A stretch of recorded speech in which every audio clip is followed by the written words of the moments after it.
भारतीय premiere league यानी IPL Bharat का सबसे बड़ा क्रिकेट टूर्नामेंट जो हर साल आयोजित होता है। इसकी शुरुआत 2008 में हुई थी और इसका अगला सीजन इस शनिवार से शुरू होने जा रहा है। लेकिन आज हम इसकी बात क्यों कर रहे हैं? क्योंकि आईपीएल की दो फ्रेंचाइजी अभी अभी बेची गई हैं। हम बात कर रहे हैं रॉयल चैलेंजर्स बैंगलोर और राजस्थान रॉयल्स की। इन दोनों टीमों की बिक्री बेहद ऊंचे मूल्य पर हुई है। दोनों डील्स की कुल कीमत 3.4 अरब डॉलर से भी ज्यादा है और इन्हें दो अलग अलग निवेशकों के समूहों ने खरीदा है। बिजनेस जगत के बड़े बड़े नाम अब इन टीमों के पीछे खड़े हैं। ये सौदे दिखाते हैं कि आईपीएल अब सिर्फ एक क्रिकेट टूर्नामेंट नहीं रहा बल्कि ग्लोबल बिजनेस एसेट बन चुका है। भारत में क्रिकेट सिर्फ स्टेडियम नहीं बहता, ये लोगों की बातचीत, शहरों और रोजमर्रा की जिंदगी में भी बसता है। कभी ये खेल जुनून से परिभाषित होता था, लेकिन अब ये कुछ और बन चुका है, कुछ कहीं ज्यादा बड़ा। इस बदलाव के केंद्र में है आईपीएल, जिसने क्रिकेट को दुनिया के सबसे मूल्यवान स्पोर्ट्स बिजनेस में बदल दिया है। और हालिया सौदे इस बात का सबूत हैं कि ये लीग कितनी आगे बढ़ चुकी है। आईपीएल की दो मूल टीमों को 1.6 अरब डॉलर से भी ज्यादा कीमत में बेचा गया है। रॉयल चैलेंजर्स बैंगलोर को 1.78 अरब डॉलर में खरीदा गया है। इस डील में अदातुरा Birla group, Times group, Blackstone और बोल्ट वेंचर्स जैसे बड़े नाम शामिल हैं। इस सौदे में पुरुष और महिला दोनों टीमें शामिल हैं। वहीं राजस्थान रॉयल्स को 1.63 अरब डॉलर में बेचा गया है।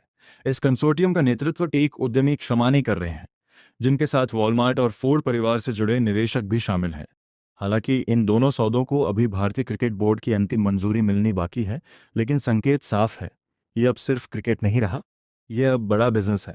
अगर हम पीछे देखें तो 2008 में राजस्थान रॉयल्स को सिर्फ 67 मिलियन डॉलर में खरीदा गया था। वहीं बेंगलुरु की कीमत करीब 100 मिलियन डॉलर थी। आज दोनों टीमें एक एक अरब डॉलर से ज़्यादा की हो चुकी हैं। यह सिर्फ वृद्धि नहीं, बल्कि एक बड़ा बदलाव है। आईपीएल की कुल वैल्यू आज करीब 18.5 अरब डॉलर आंकी जा रही है।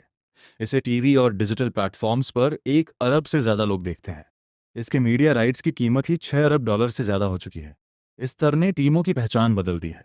अब वे सिर्फ क्लब नहीं, बल्कि एसेट बन चुकी हैं। हर फ्रेंचाइजी को एक सेंट्रल रेवेन्यू पूल से कमाई होती है, जिसमें ब्रॉडकास्ट डील्स और स्पॉन्सरशिप शामिल हैं। इसका मतलब है कि सीजन शुरू होने से पहले ही उनकी बड़ी कमाई सुनिश्चित हो जाती है। सैलरी कैप और बिना रेलिगेशन वाले सिस्टम से निवेशकों को स्थिरता मिलती है। लेकिन आंकड़े पूरी कहानी नहीं बताते। कागज पर रिटर्न्स उतने बड़े नहीं दिखते जितनी कीमतें दी जा रही हैं। फिर भी मांग बढ़ती जा रही है, क्योंकि निवेशक सिर्फ क्रिकेट टीम नहीं खरीद रहे हैं, वे दुनिया के सबसे ताकतवर स्पोर्ट्स इकोसिस्टम में प्रवेश खरीद रहे हैं। आईपीएल टीम का मालिक होना सिर्फ कमाई नहीं, बल्कि प्रभाव और पहुंच देता है। ये खेल, बिजनेस, मीडिया और मनोरंजन सभी को जोड़ता है। और सबसे बड़ा दांव यह है कि आईपीएल आगे और बढ़ेगा, इसकी दर्शक संख्या बढ़ेगी और इन टीमों की कीमत और भी बढ़ेगी। इसी विश्वास के चलते ग्लोबल निवेश भारतीय क्रिकेट में आ रहा है। प्राइवेट इक्विटी फर्म्स, अंतर्राष्ट्रीय निवेशक और भारतीय कंपनियां सभी इस लीग का हिस्सा बनना चाहते हैं। अब आईपीएल दुनिया की सबसे बड़ी स्पोर्ट्स लीग्स जैसे अमेरिका की एनएफएल और एनबीए की तरह बनने की राह पर है। भारत में क्रिकेट हमेशा से शक्तिशाली रहा है, लेकिन ये अरबों डॉलर के सौदे एक बात साफ कर देते हैं। अब ये खेल सिर्फ मैदान पर नहीं खेला जाता, बल्कि मैदान के बाहर बनाया, खरीदा और बेचा भी जाता है।